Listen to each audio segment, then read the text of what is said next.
Hello and thanks for joining us this week on the Bison Basketball Show. I'm Brian Shawn.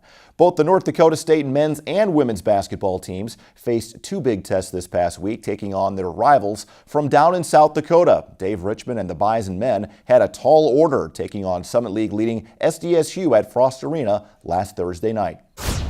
The Bison hoping to end SDSU's 17-game home winning streak and getting a boost early on from freshman Maren Hunter. In transition, buries the three for an 8-3 lead. With 6 minutes to go in the first half, Paul Miller would hit the tough fadeaway jumper. With the shot clock winding down, Miller scored a team-high 17 points, but his 9-game streak of 20-plus points would be snapped.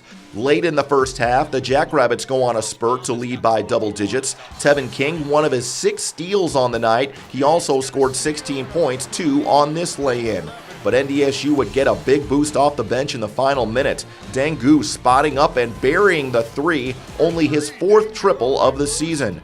Freshman Rocky Cruiser also played a season-high 27 minutes, scoring 8 points, 2 on the floater inside. Bison cut the lead to 5, trailing 37-32 at half.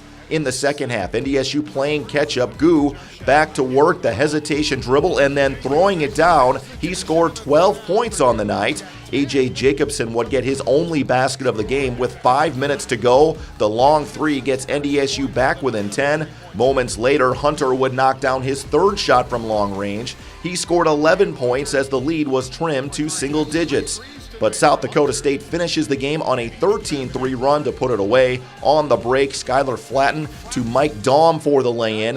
Daum 31 points and 13 rebounds as the Jacks get the season sweep 82-63. The Bison got 28 points off the bench but shot just 7 of 27 from three-point range and gave up 18 fast break points. The Bison returned home to host second-place South Dakota on Saturday. Paul Miller driving inside for the off-balance lay-in plus the foul for an early lead. USD would go up 7 midway through the first half when Maren Hunter comes up with the steal and would cruise in for 2 more, and it's an 18-13 game. But the Coyotes would get rolling in the final 5 minutes of the half. Trey Birch Manning with one of his 6 first-half steals. It leads to a transition 3 on the other end for Matt Mooney. He had 18 first-half points as South Dakota builds a 44-24 lead after the first 20 minutes. In the second half, the Bison start clawing their way back into it. Dengu, another strong performance off the bench, crashing the glass and going back up and in for 2. He had 12 points and 5 rebounds. Under 10 minutes left, Tyson Ward, nice look underneath to Dylan Miller for the big jam. That cuts the lead to just 10. With 5 minutes to go, North Dakota State gets even closer. Ward cutting backdoor and laying it in. He had his 6th career double-double with 11 points and 11 rebounds. Miller would come alive late, scoring 21 of his game-high 26 points in the second half, including a couple of clutch shots. This 3 makes it a 68-65 game. The Bison would cut the lead to 2 with 50 seconds left as A.J. Jacobson somehow gets the 3 to drop. NDSU shot 67% in the second half. But South Dakota gets a big shot in crunch time from Tyler Peterson as he drills the corner triple as the shot clock expires with 20 seconds to go, and the Coyotes hang on for the 76-72 victory and split the season series. North Dakota State dropping to 4-5 in conference play after another tight contest. We just knew that we had to be tougher and just kind of work harder. They kind of wanted it more, it seemed like, in the first half, and we just, in the first half, just didn't really have it there. The second half was a lot of fun, especially when the crowd started getting up and getting into it. It's always much better environments playing. I'm really proud of how we battled back. I mean, showed some resiliency. Now it's just about when the score is 0-0, we got to feel like we're down 20. We got to play with the same energy as if we're down 20. So it's something we've been talking about, and we got to stop talking about it, start doing it, start bringing it for 40 minutes. North Dakota State will now play 4 of its last 5 conference games on the road, starting with Oral Roberts on Thursday. Stay with us here on the Bison Basketball Show as head coach Dave Richman stops by. That's coming up next. The Bison Basketball Show on Midco Sports Network is presented by Nodak Insurance Company, Sanford Orthopedics and Sports Medicine, and Proceed. Welcome back to the Bison Basketball Show. NDSU men's coach Dave Richman here joining us on the set to take a look at the last 2 games this past week, Dave. And I think you even mentioned going into it in your press conference last week that this was going to be a pretty big challenge for us having to go to South Dakota State, play South Dakota. Certainly some positives in both games, something I think your team can learn from. What did you take away from it? Yeah, certainly. I think you've seen what we're capable at times, but right now, and I actually heard this from Greg Steeman, and it's hard for me to give him some credit, but I'll do that. But right now, we're that adversity team. We respond to adversity, but unfortunately, it takes us, at times that adversity to get us going a little bit, and with that becomes, like Greg said, a 500 club, and that's exactly where we're at. Well, we've got to understand that urgency and importance to play with. Not just from the start, but for every possession, especially when you're on the road against the best team in the league, and you come home and against the South Dakota team who's right there with them as well. So we're showing what we're capable of. But again, this is for us. We've talked about this month in particular is about the process. As much as we want the result, it's about the process to help us get to where we want to be here in come March. Has it gone quickly? I always ask you this every year, but I know we're in February. There's only a handful of games left, and we're already talking tournament time here in less than a month. There's only 6 games, I guess, left. Do you emphasize that with the guys, recognizing you only have a few opportunities left here? We talk about that a little bit, and certainly with the seniors, only certain opportunities to play the game of college basketball, a game that you love for just a few more opportunities like we talked about. But more so than anything, we've talked about just opportunities to continue to grow and get better. And it's crazy to think that, we're, already 6 days into February or whatever, but that's part of it. And I think it goes fast when you're having fun. And as much as sometimes the results aren't what we want, this has been a good, fun group to be around, and I have enjoyed that. And when you do enjoy that, it goes fast. And you better get used to him because you're going to be on the road with him a lot over the next few weeks. But you talked about one guy that has grown, and we saw Dengu, I think, put together maybe 2 of his best back-to-back performances this season. 12 points against South Dakota State, 12 more against South Dakota, showed a lot of activity on the glass. Good to see that out of the young man. It's great to see that, and it's a little bit the blueprint if you look at kind of the track record. Last year he was a redshirt freshman, and it's one thing to be in your second year in the program, but you have to grow through some experiences, and I think that first year was certainly a learning opportunity, and even this first part of his second year was certainly some adjustments and continued growth. But he's starting to get more and more comfortable. He's starting to get confident.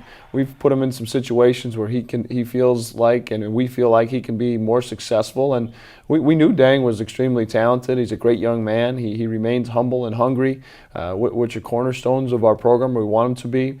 And so it's encouraging to see him, have that success, and now look forward for him to kind of build on that success and continue to grow and gain that confidence. One stat I looked at, Dave, is as a team, 48% shooting, which is number 1 in the Summit League and like 37th in the nation. Mm-hmm. Surprise you how efficient you guys have been on that side of the ball? I know you'd love to be better defensively at times, but offensively you've shown some capability there. Yeah, I think if I'm just specifically answering your question, yeah, it does surprise me, and certainly, but I think it goes back to when I do think about our successes from that standpoint, a lot of that comes from what we do in the spring, the summer, and fall. We're developing what we feel is a basketball player, a guy that can pass it, a guy that can shoot it, a guy that can catch it, a guy that can finish around the rim, a guy that can score at multiple levels. And you can see we're not, from by any means, we might have a few sets or a few wrinkles out of a timeout, but we're not trying to trick you. We're trying to reverse the ball a couple times if we don't have anything in transition and then play basketball. And we do that, we're very effective. I think what got us this past week was kind of that middle window that we talk about of a shot clock where we didn't play with great poise. And we need to understand that maybe one more reversal might open up a better window for us to score. But we have talented pieces, and I think when you see the talented pieces, that really comes into play on the offensive end. Now we need to understand our choices, from our energy, our attitude, our effort, how much it matters on the defensive end to kind of put those two together and really become what I think we're capable of becoming. All right, Dave, good luck on the road this weekend, Oral Roberts in Denver. Good luck with that one. Appreciate it. I think for our group right now, the road is the best place for, like you said, to come together a little bit. And I'm excited. Again, I love coaching this group, and we're looking forward to a couple more opportunities this week. All right, sounds good. Thanks so much, Dave. Thank you, Brian. Stay with us here on the Bison Basketball Show. We'll check in with the Bison women. Had a couple of big games against their rivals from South Dakota as well. That's after this. Welcome back. The road for the NDSU women's basketball team has been anything but easy. The Bison had spent a majority of the past month on the road and returned home to host Summit League preseason favorite South Dakota State at the Shack. The Jackrabbit women had won 6 straight in the series coming in. With the shot clock winding down in the first quarter, Autumn Ogden would hit the tough 3 to get NDSU on the board.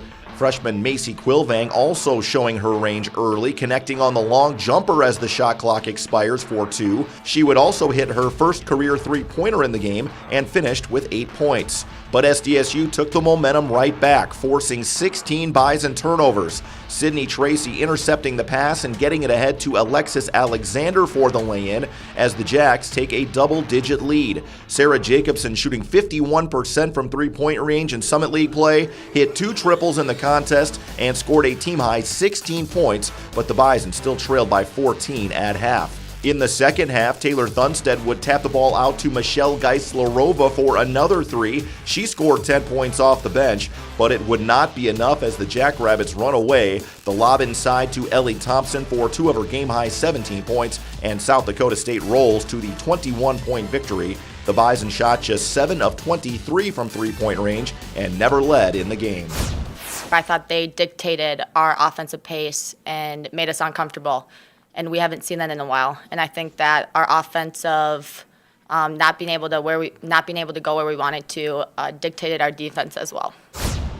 The Bison hit the road for a rematch with conference leader South Dakota on Saturday and going toe-to-toe in the first half. Sarah Jacobson in transition going all the way to the basket for the lay-in to tie it up at 7. Later in the first quarter, Emily Dietz on the screen and roll gets the bucket inside. NDSU down just 3 after the first quarter. Autumn Ogden, making her 4th start, scored all 7 of her points in the second quarter, 2 on the lay-in as the Bison grabbed the lead. Sophomore Riley Nudell got hot from outside the arc. She hit 3 triples in the game and had a team-high 18 points as North Dakota State would lead it 28-27 midway through the second quarter.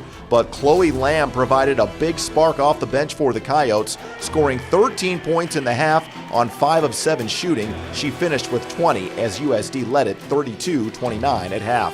Marina Fernandez would score 6 straight points for North Dakota State to open the second half, 2 on the acrobatic driving lay-in. Just a 2-point game until South Dakota responds with a 22-6 run at the end of the third quarter. Kira Duffy would also add 20 points, including 4 three-pointers, as the Coyotes pull away to remain unbeaten in Summit League play, 80-54 the final. The Bison shot just 37% in the game and 5 of 17 from three-point range.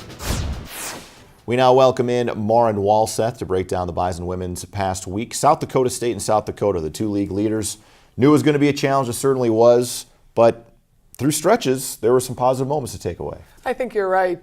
Going against 2 of the top teams in the league, you have to be prepared and you have to be ready. And I think our SDSU game caught us a little off guard, and I wasn't really sure who we were at times, a little stagnant on offense and not playing to our abilities. But I was pleased with our first half, specifically of our game at USD, again, going into a very intense environment, great fan support there for a number of things that they had going on, and really the detail and the discipline that we had in the first half was great. We fell a little behind in the third quarter there, and then I had to play catch up. But again, the first half was to our likings. I know you're continuing to work on trying to stem a lot of those big momentum shifts and those big runs from opponents that seem to get you guys once or twice a game. You take the timeouts. It's getting slightly better, Maren, but I know that's one thing you're still trying to work through with this group to try to get them to limit some of those runs. You're right. You know, basketball is a game of runs, and whether you are putting together your own run or stifling the opponent's run, that's where it boils down to. And you know, whether it's us stopping them, which was a challenge for us, or putting together our own run would be beneficial. And through film and through scenarios in practice, setting up those situations to help our players not only feel comfortable, but know what and how to respond to situations and what and how we want to play on the offensive end and who needs to touch the basketball is important. Yeah, it certainly is. I know 1 month now until conference tournament time, but a chance to build some momentum because you only have one road game left on the schedule, which I know has got to be nice for everybody to just kind of settle in, get back into a home routine. That should really help, don't you think? You know, we are all creatures of habit in some capacity, and we have spent a lot of time on the road. And our players have done a great job of staying on top of their academics and being mentally prepared for the basketball contests on the road. But it will be nice to know that we are spending some time here at home with only one road game left. Oral Roberts in Denver, you've seen them each once already. The Golden Eagles, a physical bunch, one of the best defensive teams in the league. The Pioneers love to get up and down. It's really two contrasting styles between two teams that one just wants to pound you underneath, another one wants to run and shoot a ton of threes. Right, very, very different. And so in that respect, it will be very important for our staff to construct practices this week with both games kind of in play. But looking back at our first Oral Roberts game, I think there are certainly areas that we can take advantage of and things that we can change from what we do against Oral Roberts. So looking forward to that game on Thursday, and then another great game with Denver and the Pioneers on our pink day on Saturday. All right, thanks so much, Maren. Appreciate it. Good luck this weekend. Thank you. All right, stay with us here on the Bison Basketball Show. We go one-on-one with NDSU sophomore Tyson Ward. That's after this. North Dakota State guard Tyson Ward was a bit of a late bloomer. His recruiting didn't pick up until his senior year when he grew a few inches and caught the eyes of Division I coaches all over the country. After several schools came calling, he picked North Dakota State, playing in all 30 games this freshman season. Let's go one-on-one with the Tampa, Florida native. Back for more one-on-one, joined by sophomore forward Tyson Ward out of Tampa, Florida. And Tyson inserted into the starting lineup this season. And Tyson, you physically changed a lot between your freshman and sophomore year. It looked like you got in the gym quite a bit over in the offseason. You know, I have been a little bit, but you know, our coaching staff does a great job. Coach Jason Miller does a great job of getting us in, getting our food right, and helping us get better and build our bodies the way we want to be at. Now, you were a pretty late commit here at NDSU, and you had some other offers from around the Southeast where you're from, but you came up here and this seemed to be a good fit for you. What was it about this place that made it the right fit compared to some other places closer to home? Coach Richman, he was the first one down to see me. And that meant a lot because, you know, usually the head coaches really don't come see you until they really want you to make a decision. As soon as he called me, it was like home. He was just like my high school coach. Same type of game, same type of personality, and it made me feel kind of special when he came down to see me. And when you got here, you were able to get on the floor pretty much right away. Did you anticipate being able to have the impact on the program right away that you did? Because you played some meaningful minutes for this team in your freshman season. I honestly don't know. I got here and I really thought about redshirting. I talked to my dad and I was like, I don't think I'm ready to play this college game yet. And Coach Richman sat me down and was like, look, I need you to play this year. And I was like, yes, sir, I'm here whenever you need me. So that's how it happened. You know, when you talk about what you do as a player, Tyson, you are as comfortable shooting the ball as you are going to the basket. And I think you're one of the guys on this team that's probably one of the more explosive finishers. We saw that in the dunk contest when we were out here for the Bison opening tip-off out here in October. Is that your most fun part, is going inside and trying to finish over bigger bodies? Absolutely. I didn't start dunking until I was a senior in high school. So, you know, being able to do it is fun. You know, you always have that edge to you. You know, if you can shoot the ball, you can shot fake and get to the basket and show them what you're made of. What are some things that when you're on the floor, not only offensively but defensively, that you've had to pick up? What are some good habits? If I got the basketball and I'm over here, what are some things that you really had to work on defensively to get comfortable? You know, playing defense in high school is a lot different from playing in college. So I didn't play defense in high school. I'm not gonna lie to you. So when I got here, they really emphasized the push step, and that was a whole different aspect of what I'm used to. It was just jumping to the spot, jumping around, getting in the gaps. But really, what you have to do is you really got to sit down. You got to watch the belly, and whenever they make that first move, that's when you make your moves. You never watch the ball because the ball's gonna move you. Around. So you're gonna watch the belly, and wherever your belly goes is where you're gonna go. Because I mean, you can't go nowhere without your belly.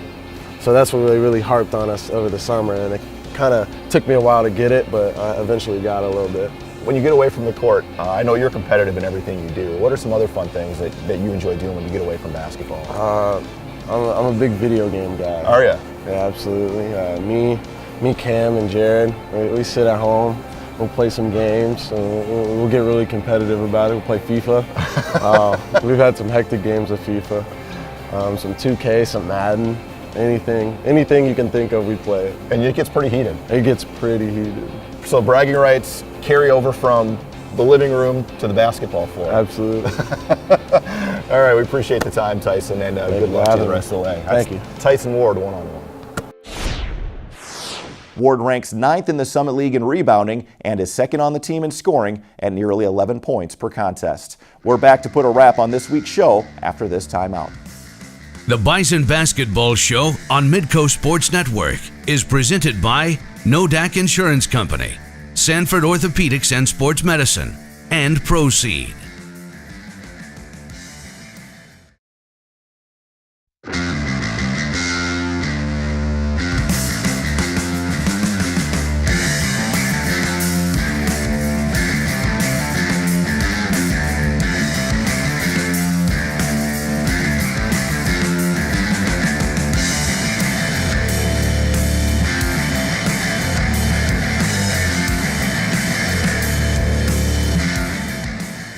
Before we say goodbye, let's take a look at the upcoming schedule, starting with the NDSU men's road trip this week. The Bison start things off at Oral Roberts on Thursday night before hitting the road to Denver for a rematch with the Pioneers on Saturday afternoon at 2 p.m.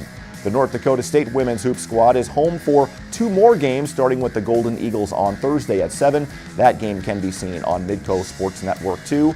The Bison then host Denver on Saturday, and that contest is on Midco Sports Network. We hope you'll join us then. Thanks for tuning in this week on the Bison Basketball Show. We'll see you next time.